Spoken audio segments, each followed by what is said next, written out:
만세전에 예비하신 인간 구원의 길.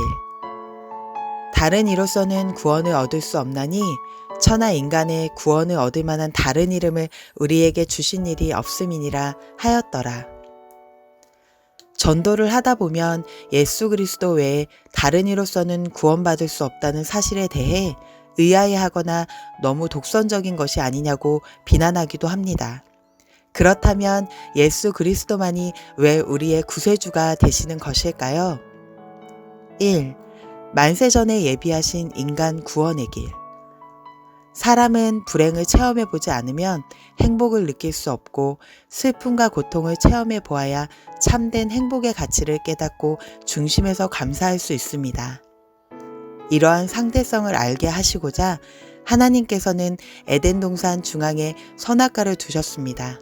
그리고 첫사람 아담에게 자유의지를 주시고 동산에 있는 모든 실과는 먹되 선악과만은 먹지 말라고 명하셨지요. 하지만 오랜 세월이 지난 후 아담은 하나님 말씀을 명심하지 못하고 불순종하는 죄를 범하고 말았습니다. 오늘날 많은 사람이 죄에 물드는 과정을 보면 아담에게 악이 들어온 과정을 더 쉽게 이해할 수 있습니다. 예컨대 남을 잘 때리는 아이도 처음부터 그런 것이 아닙니다. 물론 원죄를 타고났기에 죄성 자체는 있지만 실제로 때리는 악한 습관이 되기까지는 그것을 받아들이는 과정이 있었던 것입니다. 다른 사람이 때리는 것을 보고 한 번, 두 번 따라하다가 나중에는 습관적으로 남을 때리게 된 것이지요. 이처럼 사람이 강교한 뱀의 미혹을 받아들여 자유의지 가운데 선악과를 먹은 결과 정령 죽으리라 는 하나님 말씀대로 영이 죽어 하나님과의 교통이 끊어지고 원수마귀 사단의 종이 되고 말았습니다. 로마서 6장 16절에 너희 자신을 종으로 들여 누구에게 순종하든지 그 순종함을 받은 자의 종이 되는 줄을 너희가 알지 못하느냐. 혹은 죄의 종으로 사망에 이르고 혹은 순종의 종으로 의에 이르느니라 말씀한 대로입니다. 그리하여 범죄한 아담은 하나님께서 주신 만물의 주관자로서 가졌던 모든 권세와 영광까지도 원수 마귀에게 넘겨주게 되었습니다. 세월이 흐를수록 사람들의 마음은 죄악으로 물들었고 질병과 가난, 재앙으로 눈물, 슬픔, 고통을 당하며 영원한 사망인 지옥으로 끌려가게 된 것입니다. 하지만 하나님의 뜻은 사람이 지옥으로 가는 것이 아니라 이 땅의 상대성을 체험하며 경작을 잘 받은 후에 영원한 천국으로 들이는 데 있습니다. 그러므로 인간 경작을 계획하시고 천지만물을 창조하신 하나님께서는 흙으로 지음받은 첫사람 아담이 선악과를 먹고 범죄할 줄을 이미 아시고 하나님 영광을 위해 만세전에 예수 그리스도를 예비하시되 때가 이르기까지 감추어 두셨습니다. 2. 토지무르기의 법칙에 합당한 자격을 갖춘 예수 그리스도. 그러면 첫사람 아담의 범죄로 죄인된 인류는 어떻게 구원에 이를 수 있을까요? 사랑의 하나님께서는 모든 것을 영계의 법과 질서에 따라 정확하게 시행하시는 분이므로 죄인들의 죄를 사하고 구원하시는 것도 정확한 공의 가운데 이루십니다. 죄의 삭슨 사망이라는 공의의 법칙에 따라 죄인된 모든 인류를 구원하려면 반드시 누군가 죄를 대속해야만 했습니다.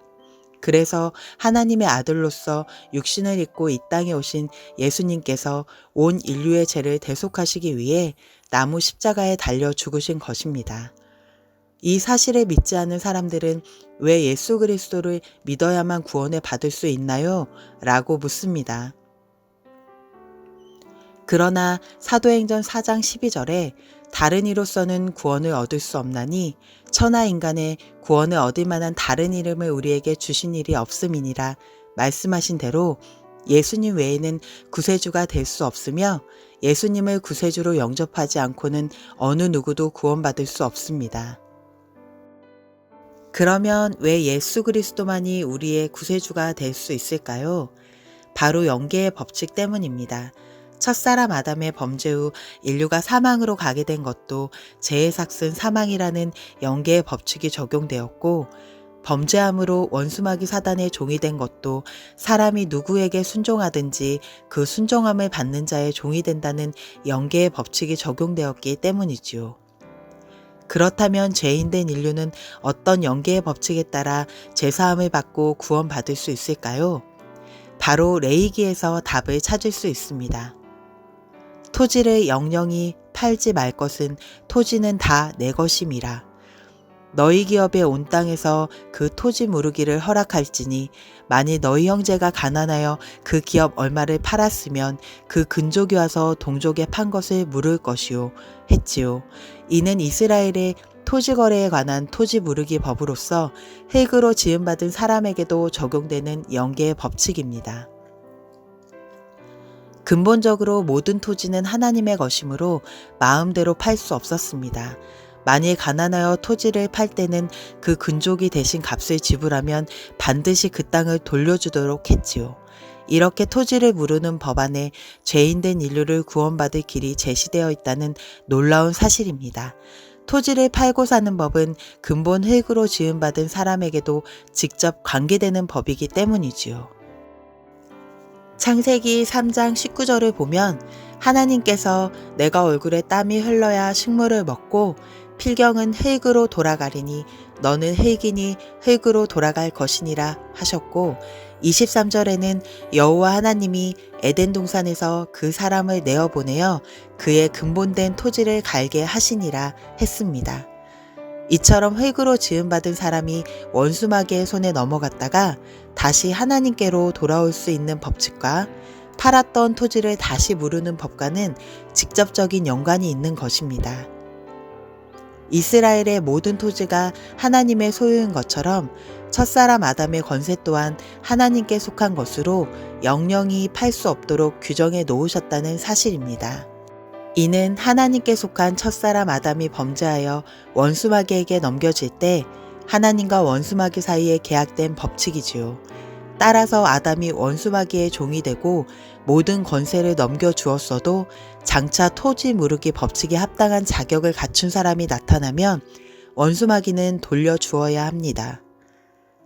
첫사람 아담이 선악과를 먹을 것을 아신 하나님께서는 토지 무르기 법칙에 따라 구세주에 합당한 예수 그리스도를 예비하심으로 구원의 길을 열어 놓으셨습니다.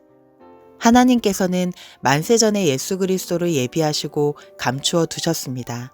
때가 이름에 육신을 입고 이 땅에 오셔서 구세주의 사명을 감당하신 예수 그리스도를 마음에 믿고 입술로 시인하여 구원에 이르시기를 주님의 이름으로 축원합니다.